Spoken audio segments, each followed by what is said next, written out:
కాకినాడ పోర్టులోను కాకినాడ సెజునే ఎందుకు జగన్మోహన్ రెడ్డి టార్గెట్ చేసుకున్నాడు?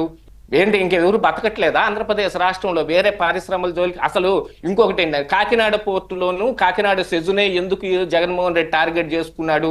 ఈ కోణంలో ఆలోచించాల్సిన అవసరం ఉందా లేదా? మరి మరి నవయుగ దగ్గర నుంచేమో అదానికి ఇస్తారు. ఇక్కడ ఈ ఒక కాకినాడ పోర్టే కదండి, మిగతా చాలా పోర్టులు కూడా ఉన్నాయి. మరి వాటిల్లో నుంచి కూడా ఈయన చేయదలుచుకున్న వ్యవహారాలు చాలా చేయొచ్చు. ఈ రేషన్ బియ్యం ఎక్స్పోర్టే చేయాలనుకుంటేనో, లేకపోతే ఎక్స్మిస్టుల దగ్గర నుంచి డ్రగ్స్ లాంటి ఇంపోర్ట్ చేయాలనుకుంటే కాకినాడ పోర్టు ఒక్కటే అనువుగా ఉంటుందా? మిగతా ఏ పోర్టులు పనికిరావా? మిగతా ఏ పోర్టులకి సరుకు రాదా?